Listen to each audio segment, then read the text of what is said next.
Hello बच्चों, आज हम क्लास 12 सब्जेक्ट बायोलॉजी के अंतर्गत ह्यूमन रिप्रोडक्टिव सिस्टम से संबंधित most important topic menstrual cycle और उसके रेगुलेशन के बारे में जानेंगे।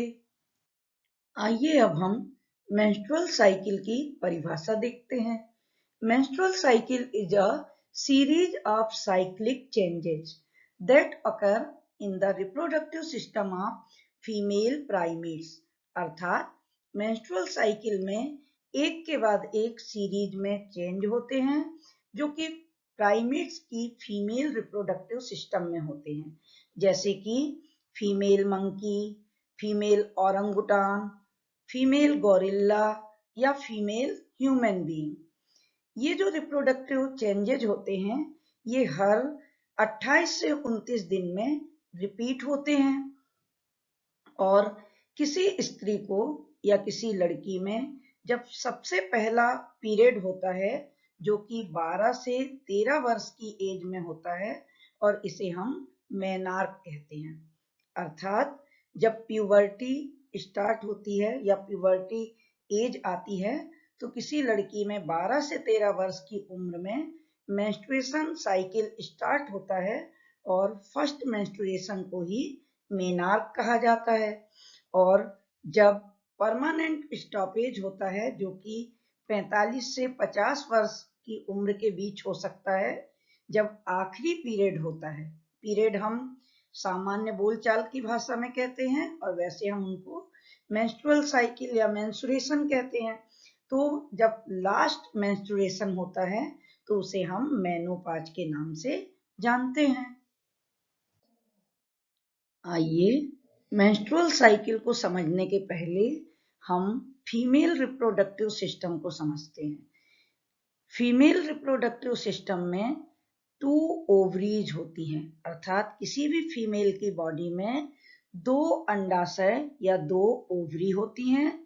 ये बीच वाला पोर्शन जो आपको दिखाई दे रहा है इसे हम यूट्रस या गर्भाशय कहते हैं और इससे निकली हुई ये जो दोनों तरफ ट्यूब दिखाई दे रही हैं या नली दिखाई दे रही हैं इन्हें फैलोपियन ट्यूब कहा जाता है। और जब मेंस्ट्रुअल साइकिल होता है तो आधी स्टेज ओवरी के अंदर पूर्ण होती हैं और आधी स्टेज यूट्रस के अंदर होती हैं। अभी हम ओवरी के अंदर होने वाली स्टेजेस को देख रहे हैं। तो हम देखें, यहाँ मैं आपको एक रोचक जानकारी दे रही हूँ कि जब कोई स्त्री भ्रूणीय अवस्था में होती है, ये आप देख रहे हैं, जब कोई लड़की स्वयं अपनी माँ के गर्भ में होती है या भ्रूणीय अवस्था में होती है, उस समय ही उसके अंडाशय के अंदर प्राइमरी फॉलिकल डेवलप हो चुकी होती है। किसी स्त्री में या किसी लड़की में जब वो जन्म लेती है उसी समय उसकी प्रत्येक अंडाशय के अंदर 2 मिलियन या 2 लाख प्राइमरी फॉलिकल बन चुकी होती हैं।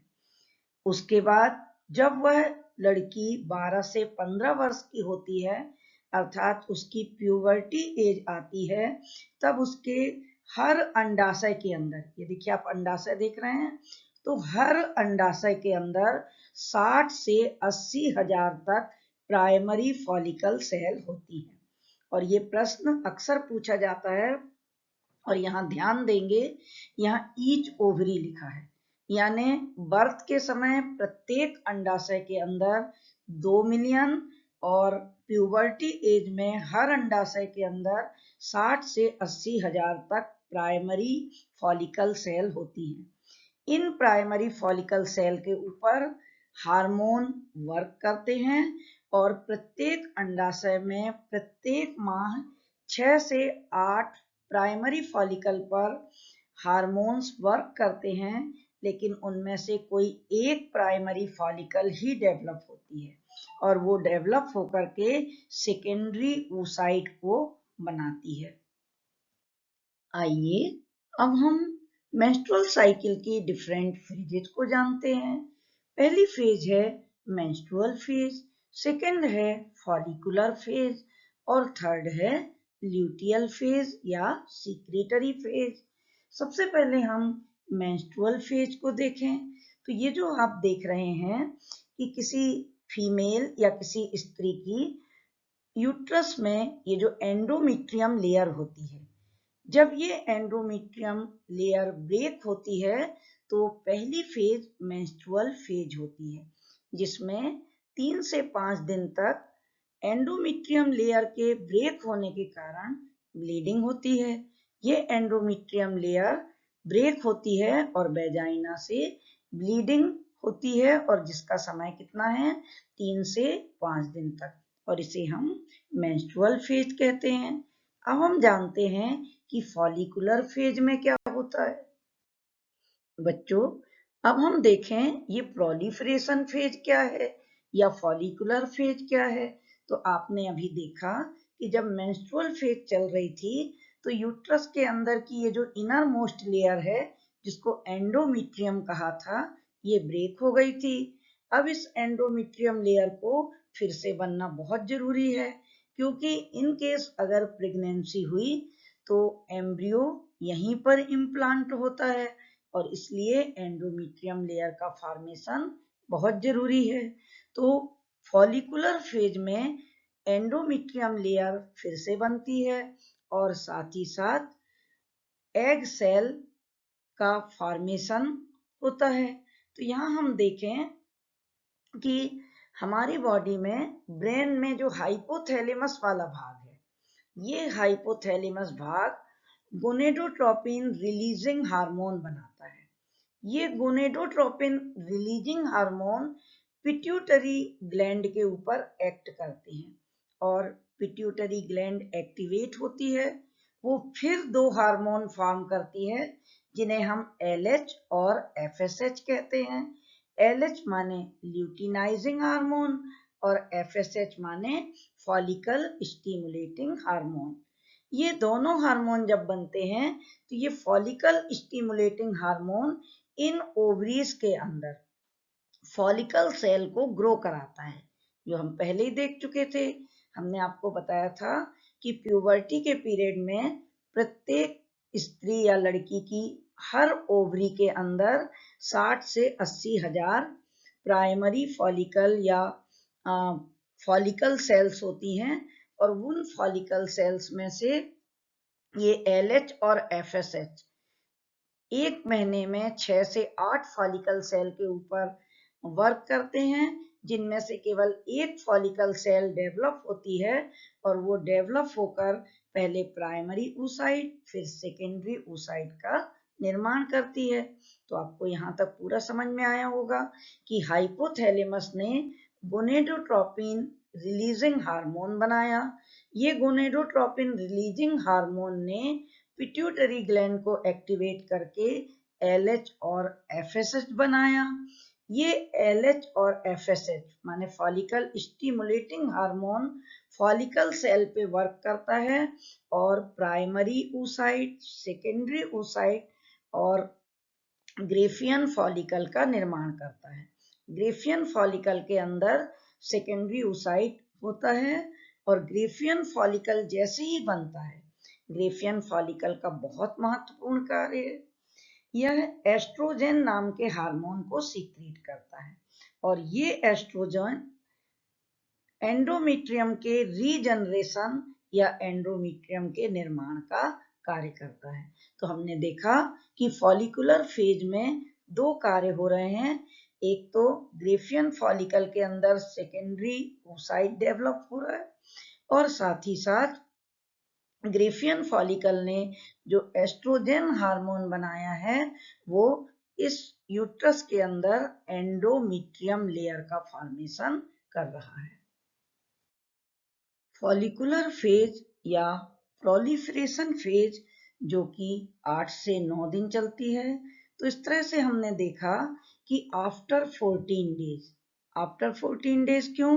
क्योंकि 5 दिन का मेंस्ट्रुअल फेज चला था जिसमें ब्लीडिंग होती है और 8 से 9 दिन तक की फॉलिकुलर फेज थी जिसमें कि सेकेंडरी oocyte या ग्रेफियन फॉलिकल का निर्माण हो चुका है। तो आफ्टर 14 डेज क्या होता है, अब वो अंडा या ओवम जो कि बन के तैयार हो गया है वो ओवरी से रिलीज होता है और इसे ही हम अंडोत्सर्ग कहते हैं। और अंडोत्सर्ग की क्रिया में जो हार्मोन महत्वपूर्ण रोल प्ले करता है वो है LH।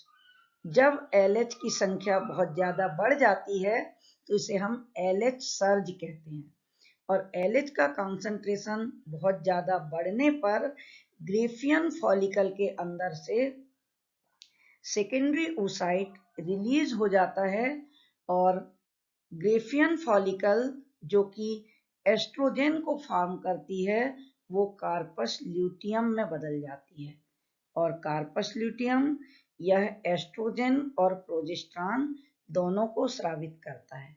तो अभी तक कितने हार्मोन स्रावित हुए हैं?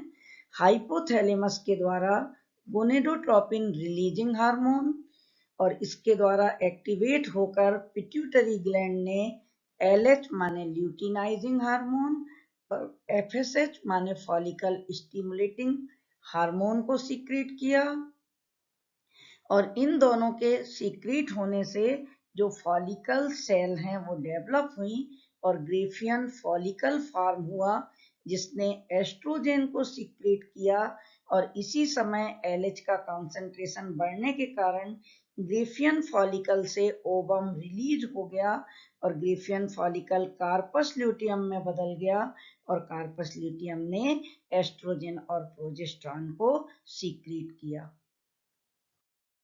फॉलिकुलर फेज में जो ग्रेफियन फॉलिकल फॉर्म हुई थी, जब इसमें से ओवम रिलीज हो जाता है तो उस समय ये ग्रेफियन फॉलिकल कार्पस ल्यूटियम में कन्वर्ट हो जाती है और कार्पस ल्यूटियम लार्ज अमाउंट में प्रोजेस्टेरॉन सीक्रेट करता है। इसीलिए इस थर्ड फेज का नाम ल्यूटियल फेज या सीक्रेटरी फेज है और ये कितने दिन की होती है? ये 15वें दिन से लेकर 28वें दिन तक का चक्र है और इस फेज में प्रोजेस्टेरॉन का अमाउंट बहुत ज्यादा बढ़ जाता है और प्रोजेस्टेरॉन का काम भी वही है जो एस्ट्रोजन का है। प्रोजेस्टेरॉन भी एंडोमेट्रियम का निर्माण करता है। अभी हमने देखा था कि गर्भाशय के अंदर एंडोमेट्रियम लेयर बनती है और ये लेयर बहुत आवश्यक है क्योंकि इसी में एम्ब्रियो इम्प्लांट होता है। आइए इस डायग्राम के माध्यम से हम ये जानें कि डिफरेंट हार्मोन किस तरह से वर्क करते हैं। अभी मैंने आपको बताया था कि पिट्यूटरी ग्लैंड जब एक्टिवेट होती है तो FSH और LH हार्मोन सीक्रेट करती है।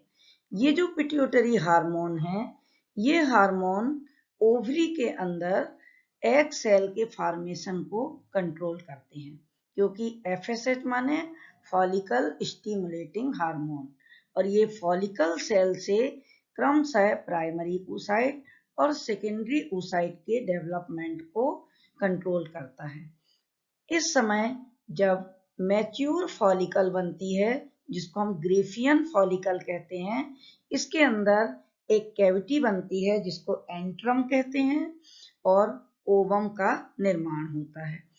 जब पिट्यूटरी ग्लैंड का जो LH है उसका कंसंट्रेशन बहुत हाई हो जाता है जिसे हम LH सर्ज कहते हैं तो उस समय ओवम ग्रेफियन फॉलिकल से रिलीज हो जाता है और इसे हम अंडोत्सर्ग कहते हैं और अब जो बचा हुआ पार्ट है वो कार्पस ल्यूटियम में बदल जाता है।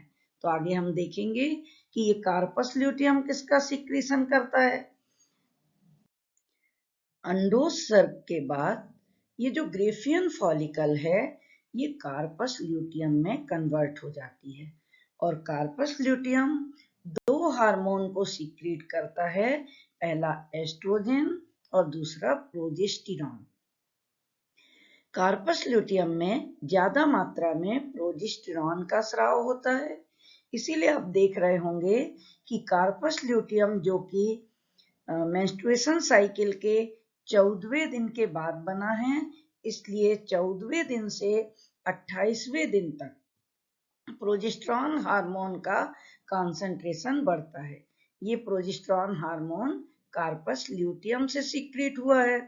और इस प्रोजेस्टेरॉन हार्मोन का मुख्य कार्य होता है गर्भाशय के अंदर की ये जो एंडोमेट्रियम लेयर है, इस एंडोमेट्रियम लेयर को डेवलप कराना। ये आप यहाँ भी देख रहे हैं डायग्राम में। ये देखिए, फर्स्ट डे से फिफ्थ डे तक जब ब्लीडिंग हो रही है तो प्रोजेस्टेरॉन हार्मोन बहुत कम है। उसके बाद फिफ्थ डे से 14th डे यानी 14वें दिन तक, जबकि ये जो फॉलिकल सेल्स हैं वो एग सेल को बना रही हैं, उस समय भी प्रोजेस्टेरॉन का कंसंट्रेशन बहुत कम है। प्रोजेस्टेरॉन का कंसंट्रेशन केवल कब बढ़ता है? 14वें दिन से 28वें दिन तक, और उस समय वो गर्भाशय के अंदर की एंडोमेट्रियम लेयर को बनाता है। तो इस तरह से आपको समझ में आया होगा कि गोनेडोट्रोपिन रिलीजिंग हार्मोन जो कि हाइपोथैलेमस से बना, इसने जाकर पिट्यूटरी ग्लैंड को एक्टिवेट किया और पिट्यूटरी ग्लैंड में FSH और LH बने। ये जो FSH यानी फॉलिकल स्टिमुलेटिंग हार्मोन जैसे ही बनता है और जब इसका कंसंट्रेशन हाई होता है तो ये फॉलिकल सेल्स को ग्रो कराकर एग सेल का फॉर्मेशन करता है। और 14th डे या 14वें दिन LH का कंसंट्रेशन बहुत बढ़ जाता है। इसे LH सर्ज कहते हैं और इसके कारण ही ओवम रिलीज हो जाता है।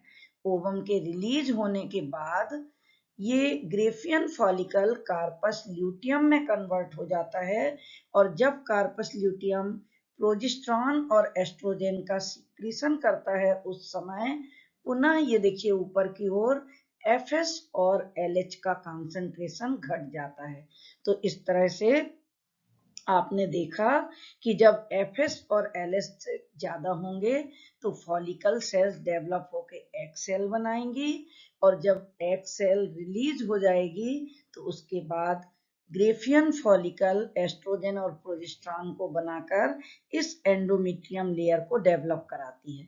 तो ये एंडोमेट्रियम लेयर डेवलप कराने का मुख्य श्रेय प्रोजेस्टेरॉन हार्मोन का है, और जो ब्लीडिंग वाला पीरियड होता है उस समय प्रोजेस्टेरॉन हार्मोन का कंसंट्रेशन कम होता है। तो आपने मेंस्ट्रुअल साइकिल में 3 चक्र पढ़े थे। पहला मेंस्ट्रुअल चक्र या मेंस्ट्रुअल फेज, दूसरा फॉलिकुलर फेज और तीसरा ल्यूटियल फेज। तो आपको समझ आ गया होगा कि मेंस्ट्रुअल फेज में ब्लीडिंग होती है, फिर फॉलिकुलर फेज में 5वें दिन से 14वें दिन तक एग सेल फॉर्म होता है, और 14वें दिन से लेकर 28वें दिन तक एंडोमेट्रियम का फॉर्मेशन होता है। और ये सभी चीजें किस तरह से हार्मोन से रेगुलेट हो रही हैं आपको समझ में आया होगा।